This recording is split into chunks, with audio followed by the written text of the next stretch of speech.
Now I'd like to ask you a question. This may sound like a strange question, especially when I'm supposed to be talking about how to work together with birth parents. But here's the question. What are some of the reasons and what would be some of the concerns that would make you consider not wanting to co-parent with the birth parent? And I'll repeat that. What are the reasons? What are the fears that would make you consider not wanting to work or co-parent with the birth parent? So if you would, take a few minutes and put that in the chat. And Candy, I'm going to turn it over to you, okay, at this point to, if you could kind of summarize what some of the responses are to that question. Reasons, fears, and concerns that would make you not want to co-parent with the birth parent. Okay. We already have some coming in. One says they assaulted me and the children. Wow. I fear that I would always be blamed for the problems. Okay.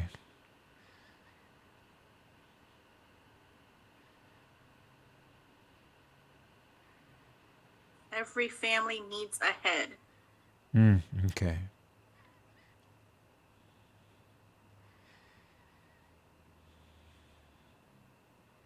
They are always high. Wow. Okay. They never stick to their word.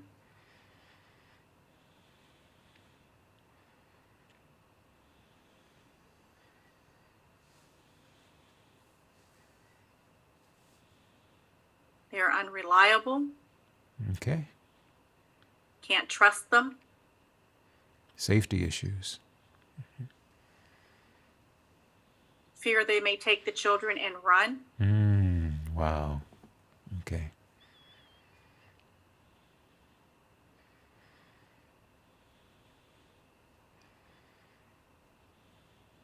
The exposure to violence and outside forces. I don't know where they are, so I can't contact them. All right. Okay. Okay. Pretty comprehensive and legitimate reasons. The reason why, well, I was getting ready to tell you the reason why why I asked those questions, but I'd like you to answer it. And I'd like you to answer it by me telling you a story about a caregiver. This was a caregiver that pretty much listed just what you did.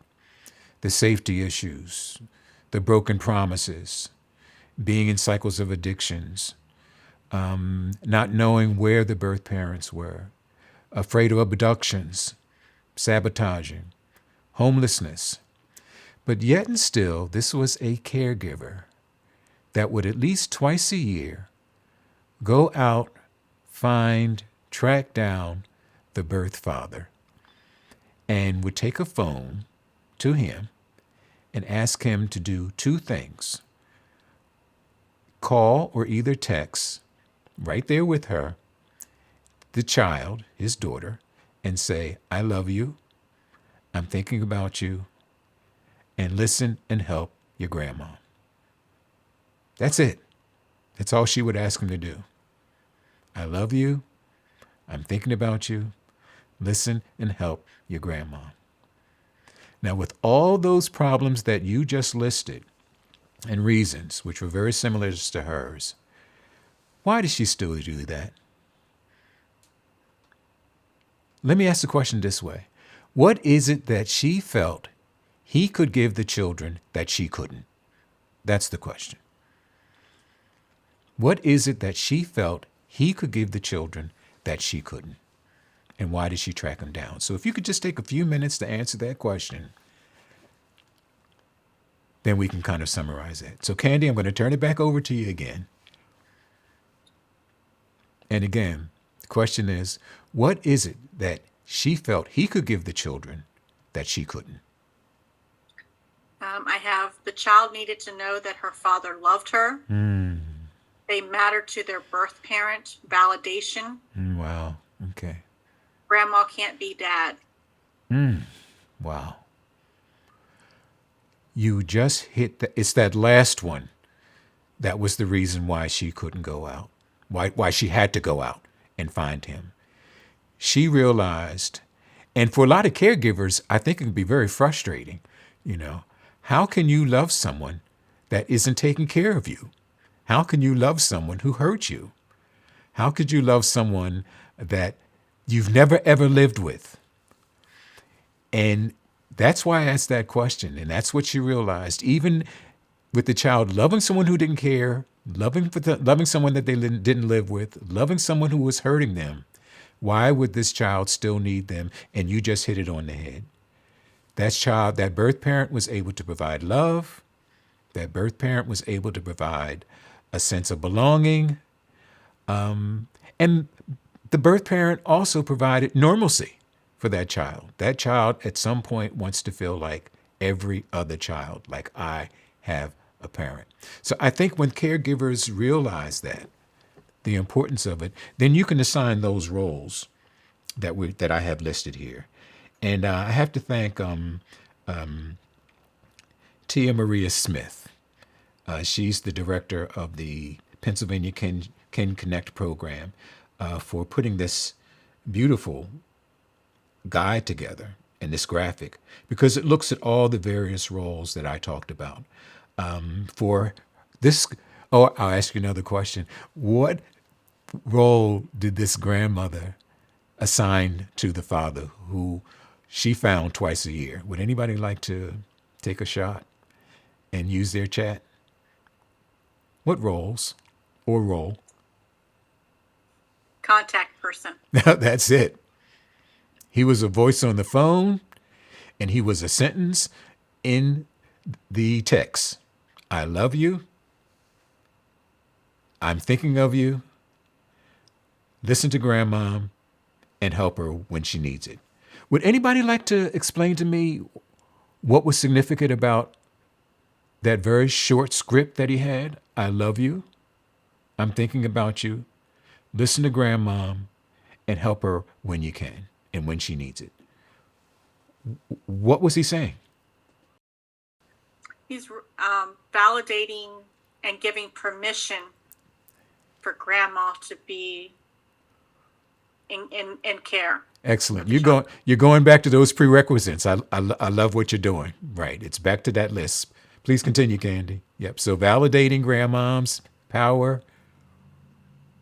Gave grandma that authority she needed to care for the child. That's right. Delegated that authority. Any other ones, Candy? Nope, that's it. Okay. All right. Delegated the authority. Validated the authority. So delegated the authority by saying, listen to grandma. Validated the authority, by saying grandma can take care of you. And at the same time gave the children permission to accept the authority. Listen to grandma. And at the same time gave the children permission to make that attachment. Help her when she needs it. Now, by grandmom having him also say, listen to grandmom and help grandmom when she needs it, grandmom wasn't asking for help in terms of role reversal. What grandmom was doing with, and I saw her do a lot of times, is she would say, well, your dad told you to help me, right? Your dad said to listen to me. And your dad said to help me. Well, you know how you can help me?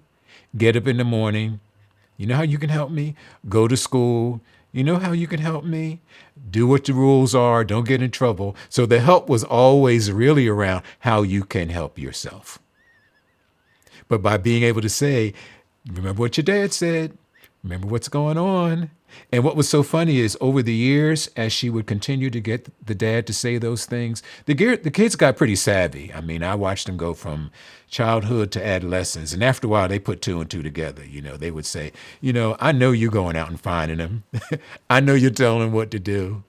But it was the whole idea of the fact that, well, I'll ask you, why was it still important to the children, especially the teens, when they knew it was grandma going to get them?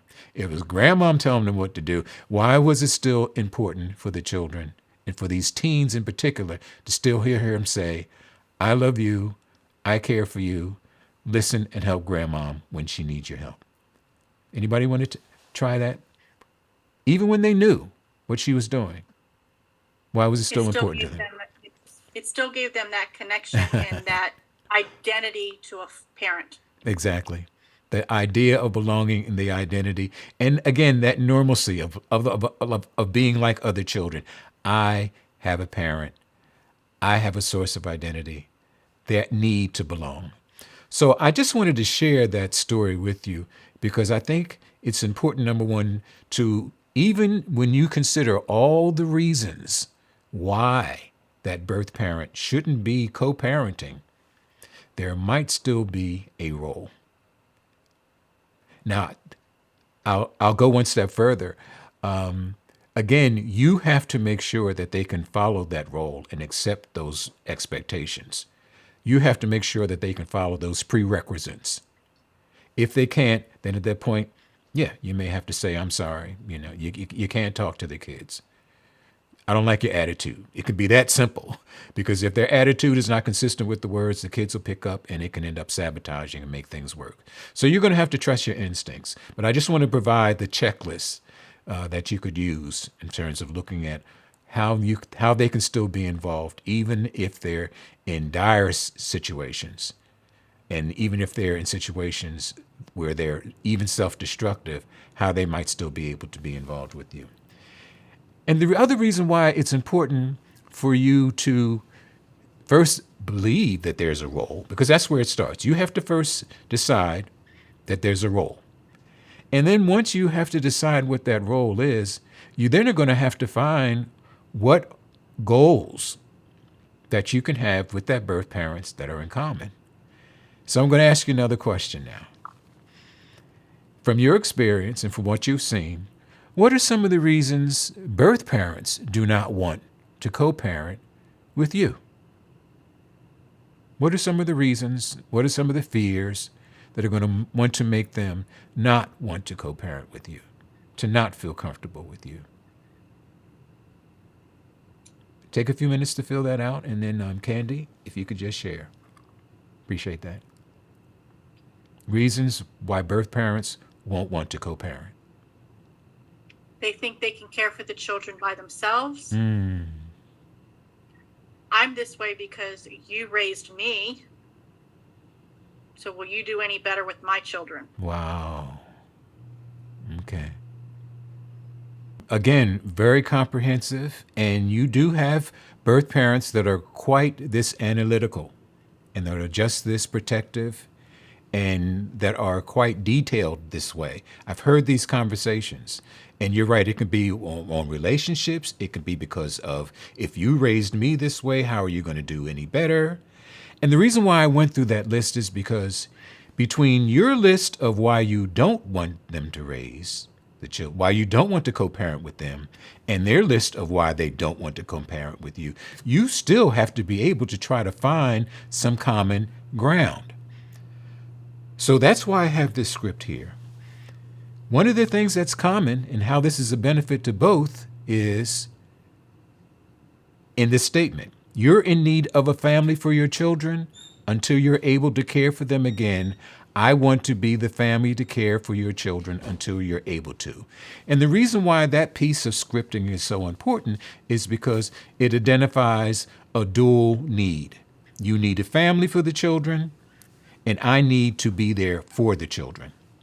You're needing a family, and we are wanting to be that family for your children is what we have in common. Again, identifying that dual need. You need the children. I need to be there for the children.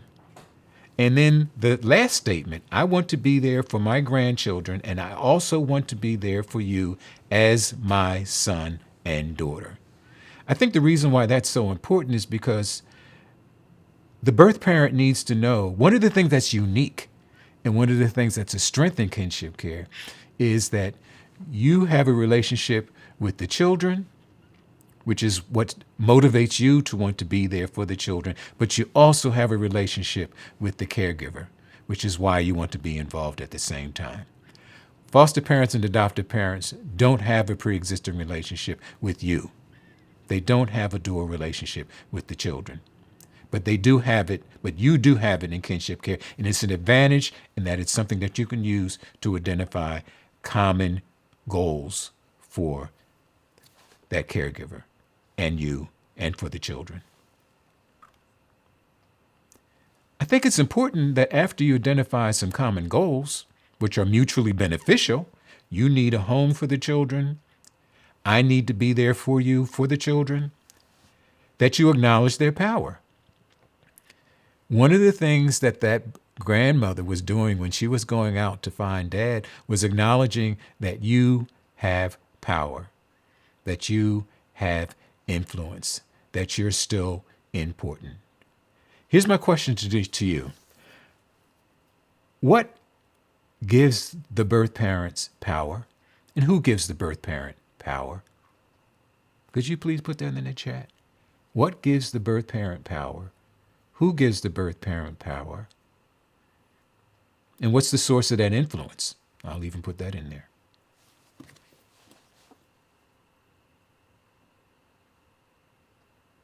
And Candy, I'll turn it back to you.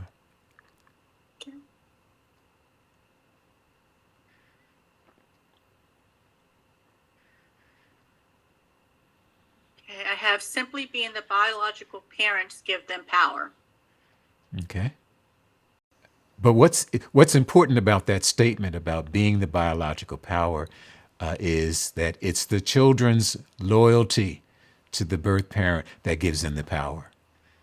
It's the children's need for their birth parents to love them that gives the birth parent the power.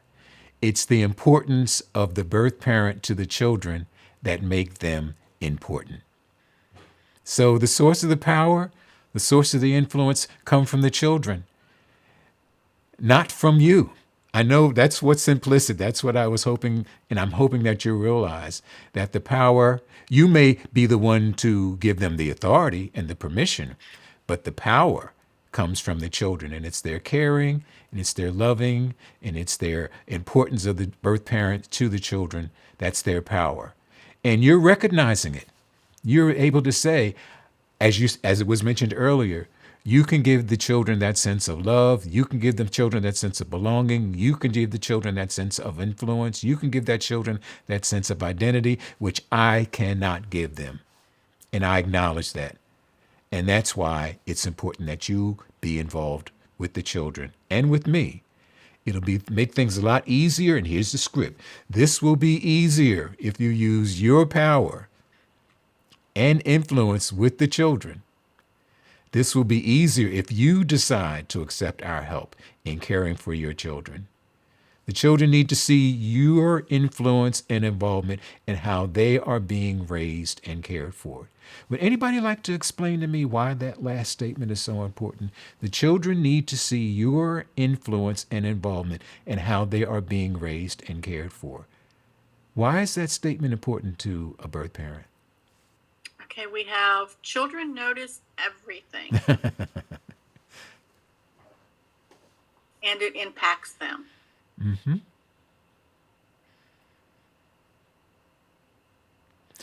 The reason why I love those comments, children see everything. Children are aware of who's in charge, who's in control, who's in authority. And the way you can turn that around to get buy-in from the birth parent is by letting the children know that they know that it's hard for you to allow that caregiver to care for them. They know that. They know that's not easy for you to do. And they know that it's not easy for the birth parents to do. But for the birth parent to be able to still put aside their pride, put aside their sense of loss, put aside their sense of dignity for the sake of the children. That's what the children need to see. My needs as a child, as a teenager, as your child, is more important than your needs as an adult to feel in control. And they need to see your influence. They also need to see that even though they're not involved there at the home, they still have influence. They still have impact. And if you're talking about reunification, this is the buy-in that I've seen a lot of relative caregivers use to get parents to co-parent. The children are going to be returning to you one day. They're going to be involved with you one day. Your hope is for them to be with you. So they need to see your influence now. They need to know that you're involved in the rules. They need to see you involved in the regulations. They need to see you involved in the discipline so that when they return home to you, it won't be new. They need to see that you are involved in care and have authority and use it in the family. So the practice doesn't start after they return to you. It starts while they're still with me. So that's another conversation you might want to use in terms of acknowledging the birth parents' influence and getting them to want to work with you. Back to buy-in. Here's a conversation about getting the birth parents' buy-in. The children can be in a home where you can monitor their safety and well-being, and you can have input into their care. And it again goes back to your being a parent doesn't start when they return to you. It starts now while they're still with me. They need to see your influence. They need to see your input. They need to know that you're involved in what we're doing. You have and this will also give you the time to do what you need to do to show you are able to care for your children. This is the buy-in around their own needs. They need this time to be competent. They need this time to get the shelter, to get the job, to complete rehab. They need to put their needs first at this point so that they can put the children's needs ahead of them later.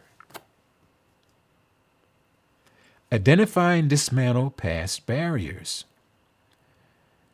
I think if you remember in the video, I talked about you can't go back and change the past. But you need to be able to use the past to acknowledge what you're going to do differently. But first you have to start talking about the problems and the challenges that are a result of the past. That's why this conversation becomes important. Since the children have been with me, we haven't been able to be. And you know what the problems have been. We haven't been speaking. I haven't called you. There's tension in the room when you come in. We have difficulty caring, being cooperative, being respectful.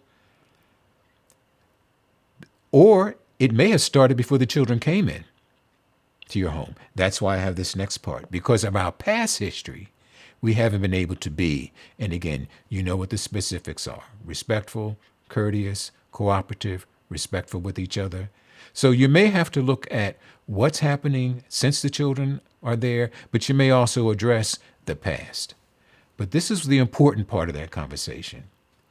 From now on, I'm going to be courteous to you, respectful, civil, and caring, because I know you care, and I'm going to call you and tell you on a regular basis about how the children are doing and what they are up to.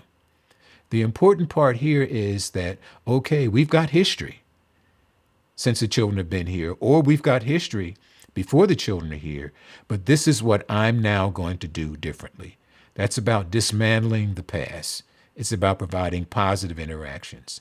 It's about your being willing to take the first step in order to make things better. And here's the reason why. We've got to be okay for the kids to be okay. We've got to be stable in order for the kids to be stable. The children need to see us cooperate as a team so they'll feel safe and stable. These statements provide the motivation for why you need to cooperate, the motivation for the partnership. You've got to be okay. They've got to be okay with you. The kids need to see you cooperating so that they'll feel safe. And then that's when you can go into, let's set up guidelines for handling conflicts. Now remember, this is a conversation. So you want to give the birth parent a chance to talk about what history they've had with you, what they feel have been the problems in the past, what has carried over, so that they can start talking about what they're going to do differently. But you may have to initiate the conversations and take that first step so that there can be a partnership. We have to be okay. What are we going to do differently? What have been the problems in the past? And then the guidelines. Remember when I talked about the guidelines related to not sending messages between the children, from the children to you, not changing rules until you talk with the other person, not colluding or taking sides with the children against you. Those rules that you saw listed, those are the rules that you want to make sure that you want to have in place so that you can handle conflicts, because there are going to be conflicts. So what are we going to do differently now, and how we're going to handle the conflicts? We're not going to put each other down in front of the children. I'm not going to contradict what you're doing in front of the children. I'm going to do things like tell the children, well, you want to do X, Y, and Z, but did you ask your grandmother first? I know you want to do A, B, C, but I'm going to ask her first before we do it. Are you on any punishments? Following through on the punishments at your home? And that's going to be difficult, because you always find that the absent parent who's not in the home really doesn't like to be the disciplinarian. You end up being the bad guy. You end up being scapegoated. So being able to get that birth parent to know that I need you to use your authority to follow through with what I'm doing, to set the limits.